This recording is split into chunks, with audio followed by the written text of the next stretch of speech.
Et justement, parlons-en de ce dernier combat, qui va opposer Omato Kita à Baki Hanma. À ce moment-là, la tension est à son comble, parce que c'est ce troisième combat qui va déterminer quelle est l'organisation la plus puissante. Je rappelle quand même l'écart de puissance entre les deux à mon sens.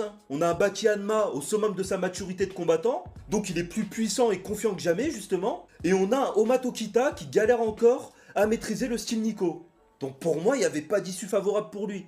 Bref, le combat en lui-même, du grand spectacle, tout ce qu'on attendait, on l'a eu. On a eu le Demon Back de Baki, ça c'était inévitable. On a eu aussi les techniques secrètes du style Nico qui ont été expliquées en même temps, donc c'était incroyable à ce niveau-là. Le combat, j'ai trouvé qu'il était assez disputé. Mais en termes d'état d'esprit, vous me direz dans les commentaires encore une fois, mais j'ai trouvé que Baki Hanma le prenait pas du tout au sérieux, donc il était tranquille, confiant, etc. Alors que Oma, lui, il a tout donné. Après, on va pas se mentir, des deux côtés ça s'est envoyé des coups, les deux ils ont ramassé, etc. Mais Baki, il en a